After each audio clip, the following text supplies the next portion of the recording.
Soyez les bienvenus à notre 12e édition de la Semaine de l'érable en bref. Pour cette émission, nous vous proposons deux sujets. Un avant-goût du processus créatif des chansons représentatives de la MRC de l'érable avec les musiciens Gued Boucher et l'activité de l'Université du 3e âge à Plessisville et à Arthabasca. Grâce au soutien financier du gouvernement du Québec et de MRC de l'érable, dans le cadre des ententes de développement culturel de la MRC, l'auteur, compositeur, interprète Gued Boucher est en train de produire des chansons pour 10 municipalités de notre région. Il s'agit de chansons inspirées pour les rencontres des citoyens de chaque municipalité pendant les mois de janvier et février 2023. Dans les prochaines semaines, M. Gued Boucher enregistrera les chansons et par la suite, il les présentera au public. La TVC montrera le processus créatif du début à la fin pour 3 municipalités, Notre-Dame-de-Lourdes, Villeroy et Sainte-Sophie de Halifax. Aujourd'hui, nous vous présentons un avant-goût de cette histoire de participation citoyenne avec la parole du musicien Gued Boucher et un groupe de citoyennes et citoyens de la MRC de l'érable. Notre deuxième sujet de la mission vous invite à découvrir la Université de 3e âge. Il s'agit d'un programme spécial de l'Université de Sherbrooke pour la région de l'érable et de Victoriaville. Elle s'adresse aux personnes de 50 ans et plus. Pour connaître tous les détails, nous recevrons dans notre studio à Madame Nicole Pellerin, présidente de l'Université de 3e âge dans la région, et Madame Natalia Bishop, responsable de communication. En première, nous commençons pour anticiper la création de chansons pour les municipalités de la MRC de l'érable de la part de Gued Boucher, auteur, compositeur et interprète. Nous sommes en face du centre communautaire de Notre-Dame-de-Lourdes pour connaître comment les musiciens Gued Boucher s'inspirent pour créer la chanson qui montrera l'identité de la population de la municipalité de Notre-Dame-de-Lourdes, ici à la MRC de l'érable. Monsieur Gued Boucher se réunira avec un groupe de citoyens et serviteurs publics, incluant le maire de Notre-Dame-de-Lourdes. Ça a été capable de faire revenir les souvenirs que j'avais de cachés dans mon cerveau que je ne me souvenais pas. Que Gued a été capable de faire sortir ces souvenirs-là. L'objectif, c'est de composer une chanson sur chaque municipalité de la MRC de l'érable. Et on fait une tournée dans toutes les municipalités avec les citoyens, on les rencontre. Puis ils nous parlent de leur municipalité, qu'est-ce qui les retient à cœur, comment la municipalité a grandi, tout ça, le passé, le présent et l'avenir. Leur village, leur municipalité, c'est surtout de la médiation culturelle, dans le sens que quand on vit en région, quand on est un artiste qui vit en région, des fois on se retrouve seul chez nous, dans notre environnement, et je vis vraiment une expérience incroyable. Parce que de me permettre d'aller rencontrer les gens, ça me sort de mon quotidien professionnel. Et puis ça me ressource, ça me nourrit, comme je dis souvent. On s'attend de livrer pour la fin mars. Le fin mars, là, tout va être complété. Donc, présentement, ça va bien, mais là, c'est d'écrire les textes à partir de ce que j'ai discuté avec les gens, tout ça. C'est toujours dans un grand respect de garder ce que les gens m'ont dit le plus intact possible, mais d'emmener une plume artistique dans tout ça. Donc, c'est sûr que j'y vais avec ma plume à moi. Donc, les gens, là, je pense qu'ils vont avoir des belles surprises à la lumière de tout ça. Qu'est-ce que vous va faire après de cet exercice de pouvoir écouter la chanson? C'est sûr qu'on va, lorsque ça va être terminé, puis qu'on va l'avoir en vidéo ou sur un CD ou sur une clé USB, on va pouvoir la distribuer à chaque foyer de la municipalité. J'aimerais ça, moi, que chaque maison qui existe à Lourdes ait la chance d'avoir la copie de cette chanson-là. Donc, les gens vont pouvoir l'écouter chez eux. Ça pourrait se transmettre des parents jusqu'aux enfants. La mélodie, ça, c'est... Moi, c'est ma façon de composer des chansons. J'écris toujours, pratiquement, là, majoritairement, les paroles avant d'écrire la musique.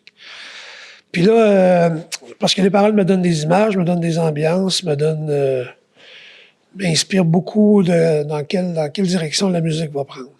Dépendamment du piétage des vers, de la poésie qui est utilisée. Donc, ça m'amène, est-ce que je vais aller dans des chansons festives? Est-ce que je vais aller dans des chansons plus ballades, plus folk? Je le sais pas encore, mais ça va être très, très inspiré des paroles qui vont sortir des textes. L'inspiration musicale va sortir de là.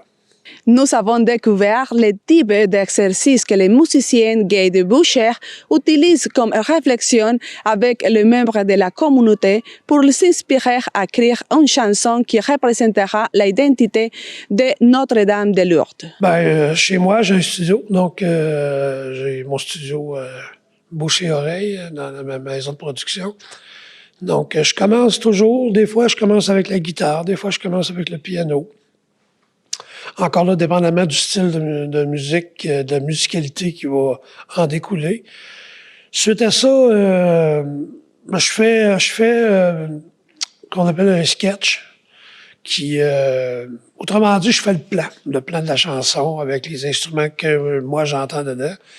Puis souvent, ce que je fais, c'est pratiquement toujours, je fais appel à un arrangeur ou à quelqu'un de spécialisé dans l'harmonisation de la musicalité. Donc, je mets ça dans les mains de quelqu'un d'autre pour que lui amène ça ailleurs. Autrement dit, j'ai un plan de maison, puis là, dans mon plan, je donne ça à un designer pour qu'il... Autrement dit, un arrangeur musical, c'est le designer de la chanson qui, lui, entend d'autres choses, entend d'autres instruments, entend tout ça. Puis après ça, on engage les spécialistes. Si on a besoin d'un super violoniste ou d'une cornemuse ou de peu importe l'instrument, donc on fait appel à des spécialistes dans le domaine. Mettons que je suis multi-instrumentiste, mais je maîtrise pas tous les instruments des fois qu'on a besoin. Donc, on fait appel à d'autres musiciens plus spécialisés. Ce 21 février 2023, on se trouve dans le centre communautaire de Sainte-Sophie de Halifax pour une nouvelle session créative du musicien Gade Boucher. Il rencontre un groupe assez nombreux de citoyens qui lui racontent des anecdotes et tout ce qui définit l'identité de cette municipalité pour écrire la chanson qui représentera Sainte-Sophie de Halifax dans la MRC de l'érable. D'il y a à peu près 5 ans, on a eu un projet qui s'appelle « Mon maire chantait toujours », un peu comme « Ma mère chantait toujours », mais là, on a pris les maires de chaque village. Et puis, l'exercice s'est fait. C'était super intéressant, mais on a réalisé que la population avait aussi des choses à nommer, à raconter. Et puis, c'est pour ça qu'on fait maintenant la tournée pour faire une chanson par municipalité. Ici, ce sont tous les maires des municipalités depuis au-delà de 150 ans qui se remplacent environ à tous les 7-8 ans ou à peu près ça. Là. Je suis né ici à Sainte-Sophie il y a un peu plus de 80 ans. C'est un peu écrire un peu l'histoire de Sainte-Sophie. C'est bref, ça va durer quelques minutes, là, mais il y a beaucoup d'éléments de ce que nous sommes là-dedans ou ce qu'on est au fil des 150 ans. Ça va dépendre comment M. Boucher va mettre ça, là. Mais j'imagine qu'il y a des éléments d'un peu tous les gens qui avaient alentour de la table cet après-midi. Ils vont faire une recette qui va sortir une chanson qui va nous représenter, je pense. C'est résumé ça peut peut-être allumer leur curiosité, mais dans 2-3 minutes, tu comptes pas l'histoire d'un siècle et demi, là. Tu sais, il va y avoir des éléments là-dedans, ça peut peut-être animer leur curiosité, peut-être qu'ils vont nous poser des questions. Bien, je pense qu'à la base, c'est un très beau projet qui va faire ressortir, dans le fond, les mémoires de la municipalité puis tous les attraits de celle-ci aussi, là. Et pour vous, qu'est-ce qui c'est l'identité de Sainte-Sophie de Halifax? Bien, l'identité de Sainte-Sophie, c'est les paysages. C'est toute la région qui fait l'entraide des gens, là, toute la communauté là, avec le bénévolat et Espace Sophia. C'est aussi l'Espace Sophia là, qui commence à vouloir refléter un petit peu à grandeur, pas de plus que de la municipalité, de la région. Fait que c'est dans le fond, c'est de se faire connaître, puis ça prend de plus en plus d'ampleur par rapport à ça. Nous nous trouvons dans l'église Firmin Roy de Villeroy pour entendre plus de citoyens qui amènent des idées au musicien Gate Boucher. Villeroy aura aussi sa chanson représentative du village. Ah, ça nous rappelle beaucoup de souvenirs entre anciens temps. Oh, j'ai bien aimé ça. Toutes nos reflets. J'avais pas pensé à tout ce qui était en arrière de nous autres, mais on a travaillé beaucoup. Puis là, on s'aperçoit qu'en des réunions de même, on se défoule, puis on dit tout ce qu'on a. Une belle activité là, d'apprentissage de comment composer une chanson. Puis c'est ça, là, on a mis toutes nos idées sur la vie à Villeroy, ce qui en était, comment c'est pour pouvoir composer la bonne, qui puisse composer la bonne chanson avec les bonnes idées, là. Et, Madame, est-ce que vous pensez qu'avec la technique de musicien Gate, et finalement, on va avoir une véritable chanson qui raconte l'histoire de Villeroy? Ah, j'en suis sûre. J'en suis convaincue. Parce qu'avec tous les mots qu'on lui a sortis puis que lui nous a proposés, je trouve qu'on va avoir une très belle chanson. Voici les principales idées qui inspireront Gate Boucher à écrire la chanson qui racontera l'histoire et l'identité de Villeroy. Pour la TVC, Silvana Suarez. De la création musicale, nous allons maintenant à découvrir la Université du troisième âge pour la MRC de l'Érable et Victoriaville. Sa présidente est la responsable de communication, Madame Nicole Pereline et Nathalie Bishop, nous expliquent l'offre académique pour les personnes de 50 ans et plus. Donc, à cette émission de l'Érable en bref, nous allons en apprendre davantage sur l'Université du troisième âge dans la région de l'Érable. Nous avons en studio avec nous Madame Nathalie Bishop et Madame Nicole Pellerin. Bonjour, mesdames. Bonjour. Donc, à qui s'adresse l'Université du troisième âge?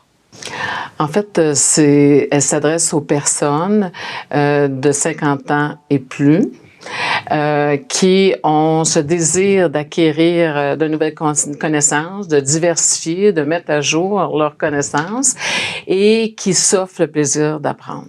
Donc, qu'est-ce que l'Université du troisième âge? Alors, après avoir été inspirée par l'expérience de Toulouse en France, qui a créé une université du troisième âge en 1973, l'Université de Sherbrooke implante en 1976 une université du troisième âge et elle est la première en Amérique du Nord à le faire.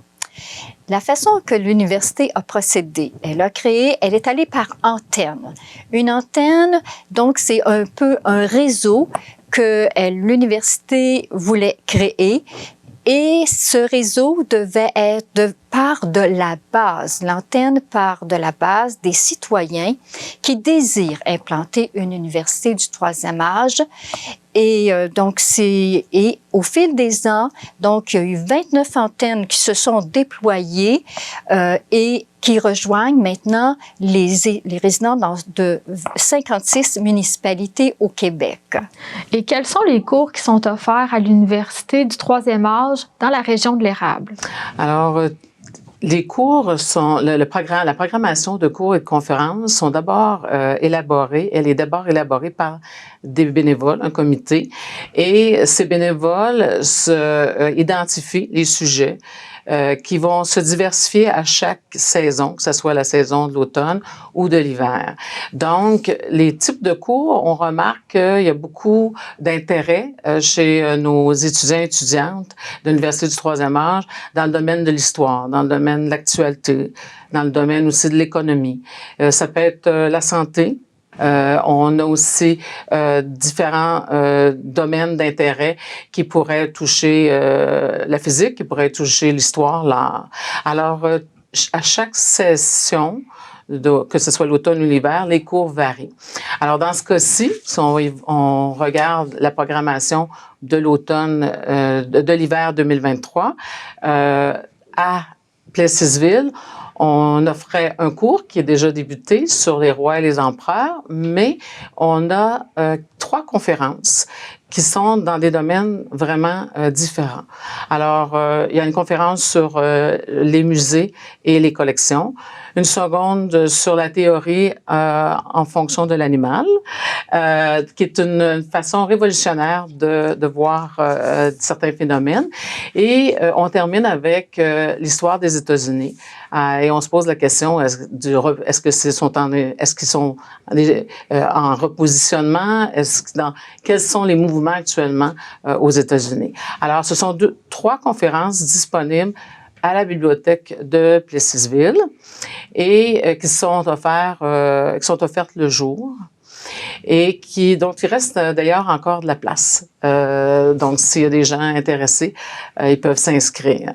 Alors, comment se fait l'inscription? Donc, quand on s'inscrit, on devient un étudiant de l'Université de Sherbrooke. Alors, l'inscription se fait virtuellement, donc par le site de l'Université de Sherbrooke.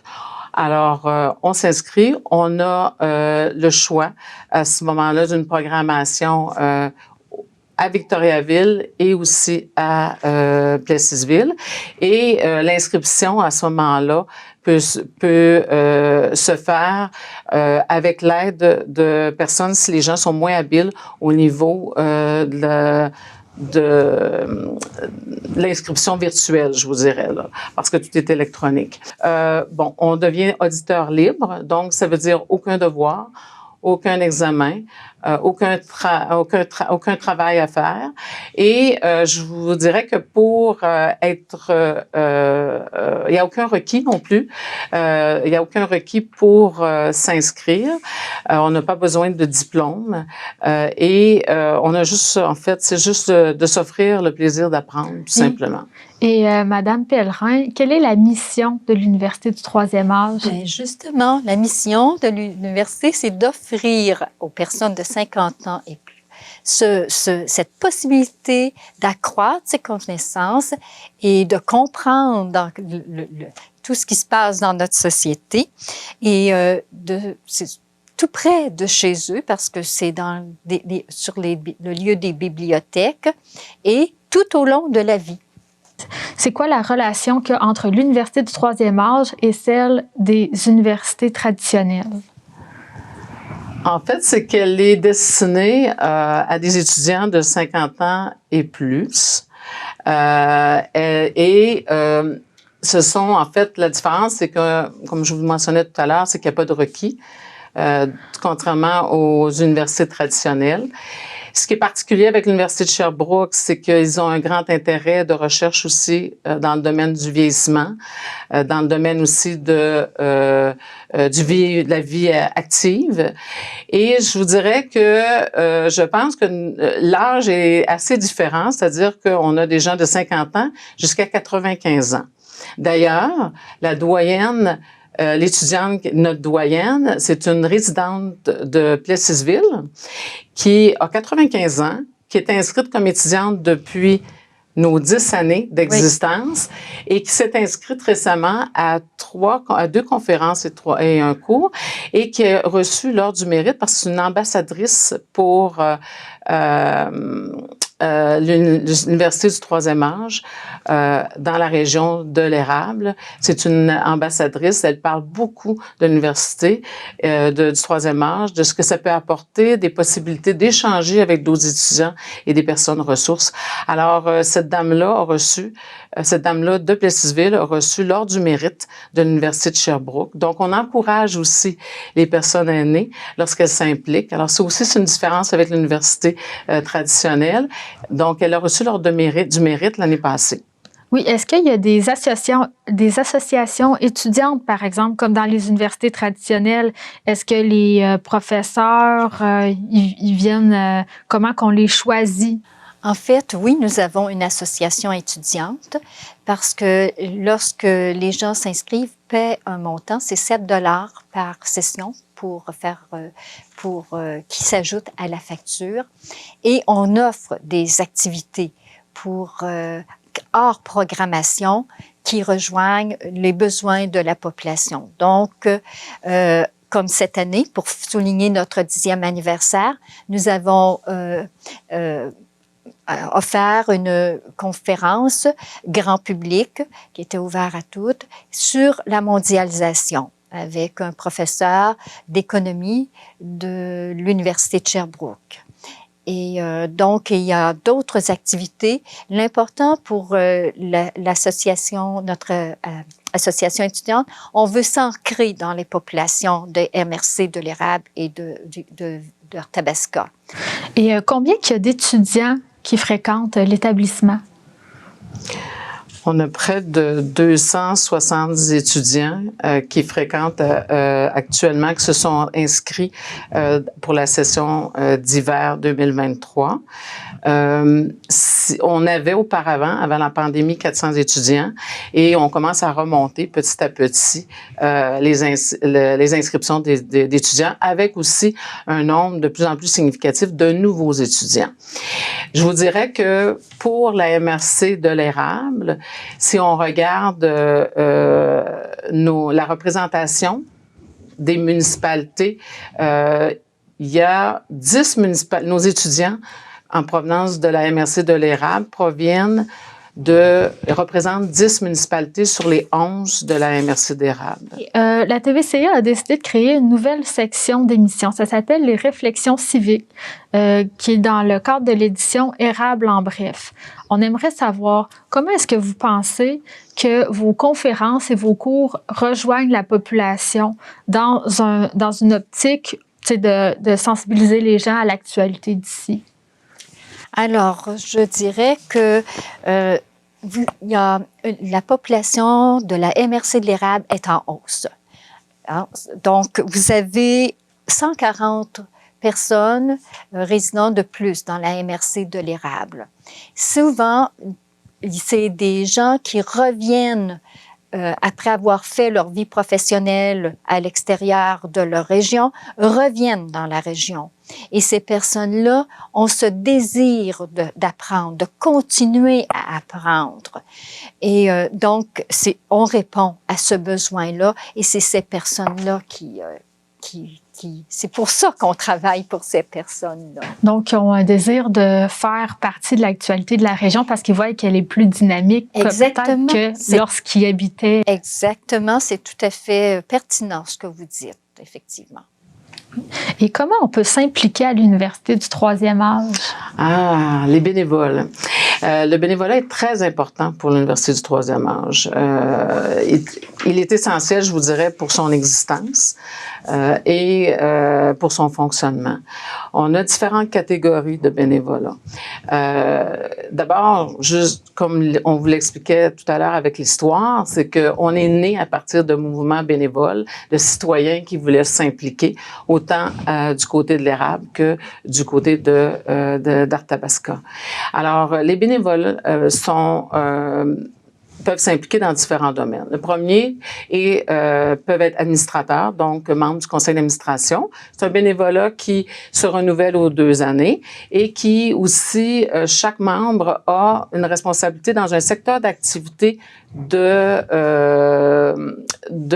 l'Université du troisième âge. Vous avez des bénévoles aussi au comité de programmation. Alors, c'est eux qui élaborent le programme, qui déterminent les cours et conférences que nous offrirons à chacune des sessions. Par sondage, hein, il me semble, il effectue des sondages pour on parle par sondage d'intérêt, les questionnaires d'appréciation qui sont transmis, qui sont répondus par nos étudiants. Et nos bénévoles nous transmettent également des idées, des suggestions, parce que il y a une catégorie de bénévoles qui se retrouve aussi en classe. Alors, on a un bénévole qui va accueillir, présenter et la personne ressource, le formateur, et le remercier. Et nous avons un deuxième bénévole en classe pour accueillir les étudiants et répondre à leurs questions concernant l'antenne et l'université. On a aussi des bénévoles au niveau de l'inscription qui peuvent soutenir les étudiants qui ont des difficultés au plan technique à s'inscrire. On a des bénévoles aussi aux communications et promotions. Et aussi, comme le mentionnait tout à l'heure Nicole, on a des bénévoles à l'association étudiante pour l'organisation d'activités socioculturelles.